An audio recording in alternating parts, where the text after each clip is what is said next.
Hello there, welcome to yet another edition of your current affairs program that brings you news in detail. I'm Francesca Piribanda and you're watching The Scoop.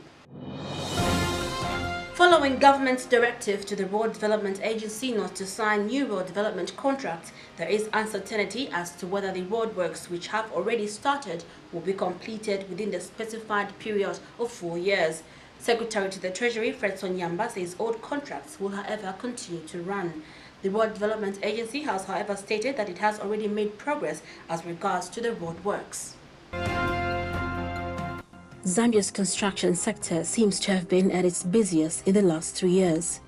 Most of these constructions are a continuation of plans of the previous government, while some of them are new plans altogether.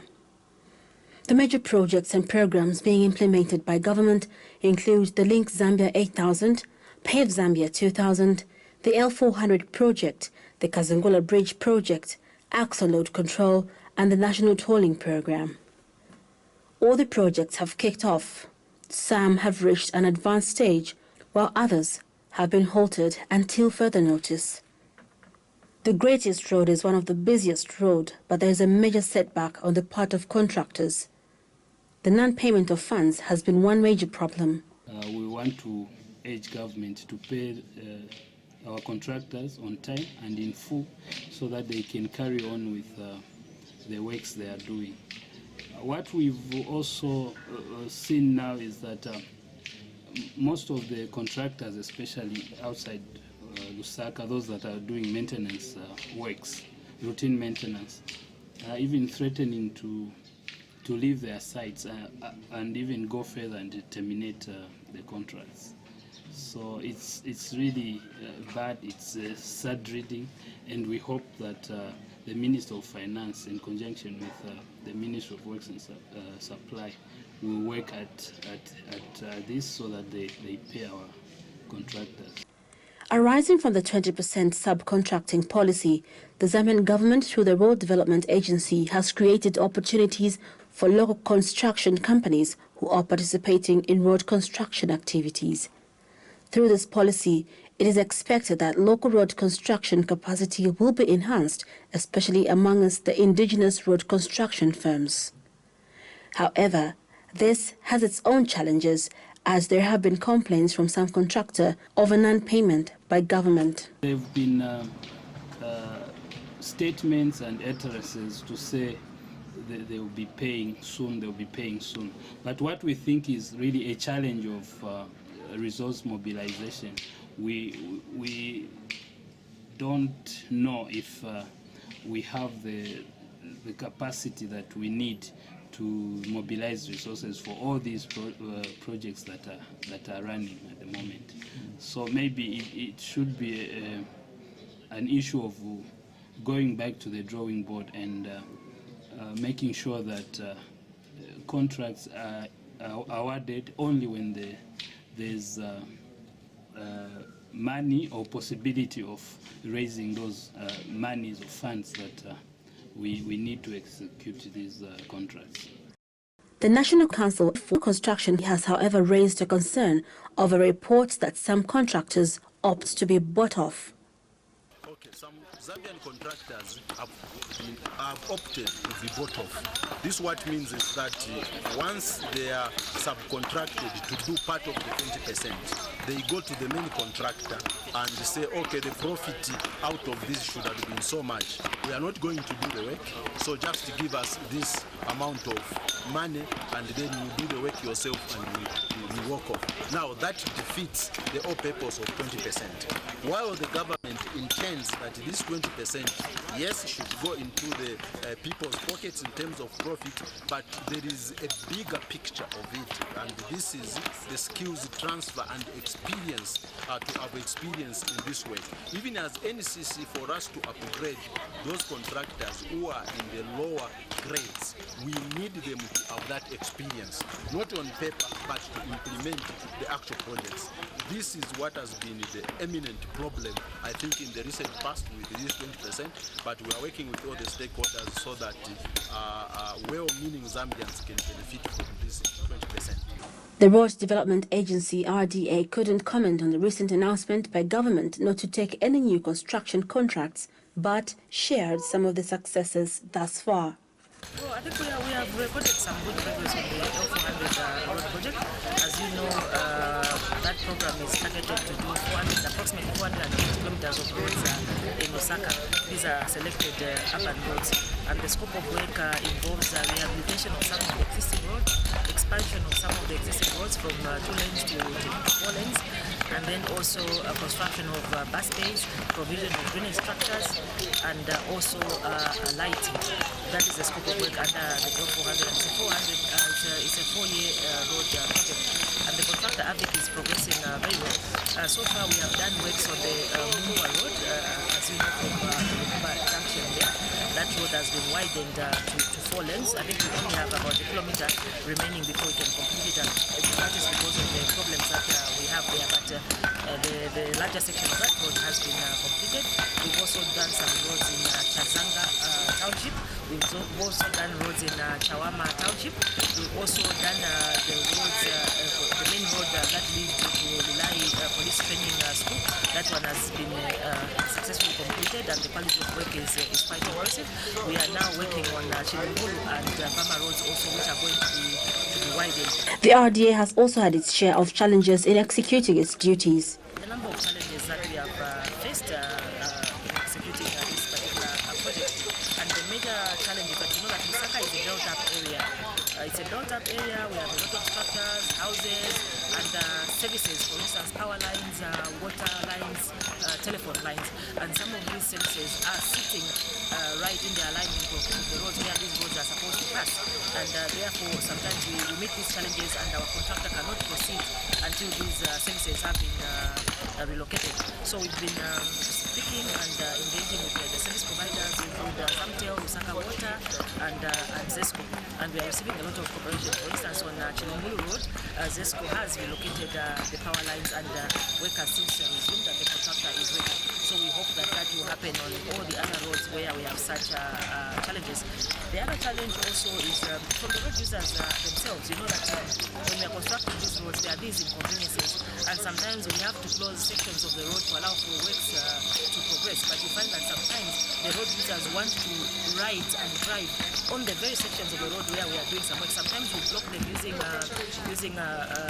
rocks and logs, but sometimes we find that the road users will remove these things and they want to drive on the same road that we are working on and we are trying to protect. So those are some of the challenges, and I think our earnest appeal is just to the road users, you know, to bear with us as these construction works are going on, and to use alternative routes so that we finish these roads in good time. The Patriotic Front government allocated a total of 4.94 billion to the road sector. The road rehabilitations, drainage works and paving Zambia is a 4-year project, and the RDA says it is on course. But will it beat the time, or will it have to extend? Indiscriminate dumping of garbage in Lusaka has become the order of the day. Lack of capacity by the Lusaka City Council to collect refuse has been a major problem for a very long time. However, some residents in Lusaka's Kawata site and service area have written to the authorities pledging to work with the local authorities. They are worried that if nothing is done, they will be surrounded by garbage. The pile of trash is only getting bigger and moving closer to the doorsteps of Kawata site and service residents. Torn plastic bags, broken glasses, and scraps of rotting food roast in the sun.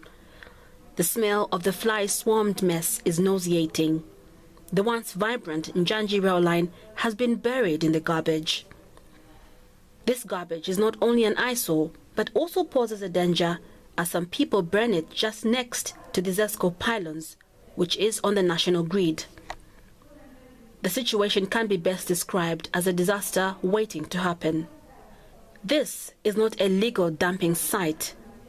There are no skip bins, and people resort to dumping just here under the ZESCO pylons. But this place has not always been without skip bins, as one of the residents, Lewis Walia, recollects.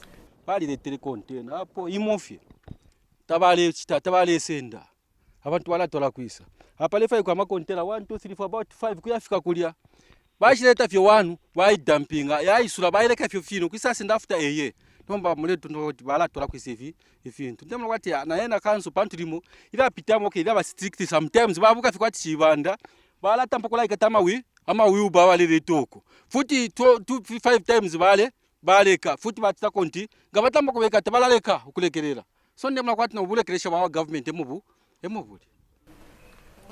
What puzzles the residents is that these brand new skip bins have been at the council offices for months while they dump garbage in an open and designated area. This thing came to being because of the people. This garbage comes all the way from Bama residential area, Chirumburu area, up to this place. The problem is those people that side, they don't have anywhere where they can put the garbage. So the only place they found is somewhere, the way you have seen here. This is in between Kabwat Site and Service and Kamana South. Okay. Yes. Because it's like the council, the way we've looked at the issues, you know, it's like they're very reluctant. They're not doing anything. So I want to show the council that this is their job. No? Look at the garbage. Oh, they were this stretch up to that side. There's a lot of garbage. Houseflies from here, they come from this place to our homes. That's where they eat from.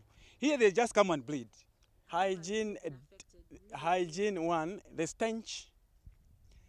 Like my other colleagues have said, the breeding of mosquitoes, especially that we're approaching the rainy season. And it also, just the burning. You know, when they are burning something, the smoke comes into the houses, especially those that are very, very near to or closer to this dumping site, which has just been created. Okay. Well, I'll appeal to the council, because the council, this is the responsibility of the council to, one, sensitize the people, perhaps allocate them with some, or suggest some other measures, how people will dispose of the waste. Then two, there's also the environmental council, because this is just in between, you know, some households. Not forgetting ZESCO. I'm sure from your shots, this is under or just near the pylons of ZESCO, and that's the national grid. And there's the burning, which is equally weakening the, you know, the surface. Suppose this pylon, you know, falls, what will happen to the residents here? You as a resident yourself, where do you think residents? Yeah, there is a positive response from the concerned residents, of which we came to the conclusion or resolution of just trying to start contributing some kind of money towards this. If at all the council mean to come, we have a meeting with them, then we can agree upon one thing. Even the ESCO too, if they can come, we have a meeting with them, we can possibly help them. You have seen people are digging here. One day one of the pylons will fall and millions of people will suffer for that. It means there is no security which has been granted to them. The residents have taken it upon themselves to write to the Lusaka City Council over the problem of waste in their area. But they say there has been no response from the local authorities. The council has been written to, but they haven't yet responded. So we are yet to get from them. We don't know. In your letter, what did you write to the council? We're asking the council to come and look at this garbage, do something about it. They have to find a strategy of removing this garbage from here. Yeah, it's either one, they have to come and grade this area, they clear it, then bring those containers, those big containers, so that they put them at designated places. Then people could be throwing the garbage into those containers. Lusaka City Council Public Relations Officer Brenda Katongola says the problem Kawata residents are facing will be a thing of the past.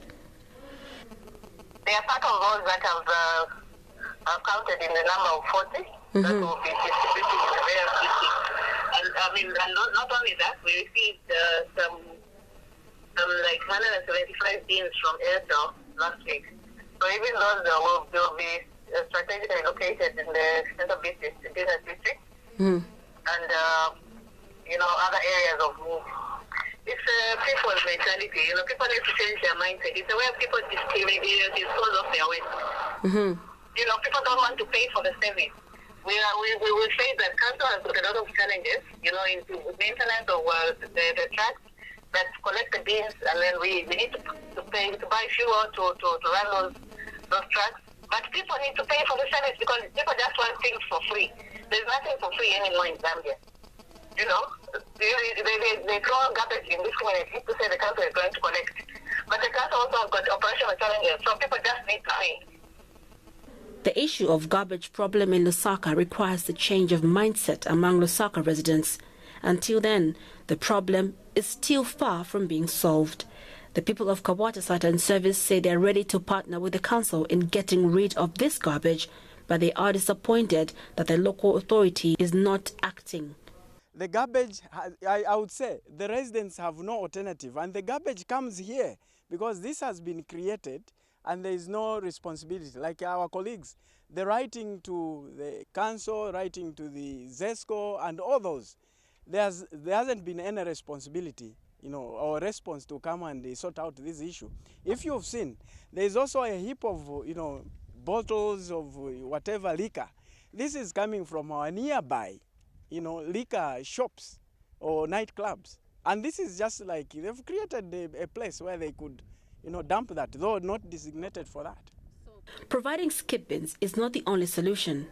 In the past, garbage has not been collected on time, and residents end up opting for dumping the garbage indiscriminately. Although the council says the skip bins are part of the solution to this garbage problem, only time will tell, because consistency is also another issue. This week's proverb is from Cameroon, and it says, "You can only stop a bird from making a nest on your head, but you can't stop it from flying over your head."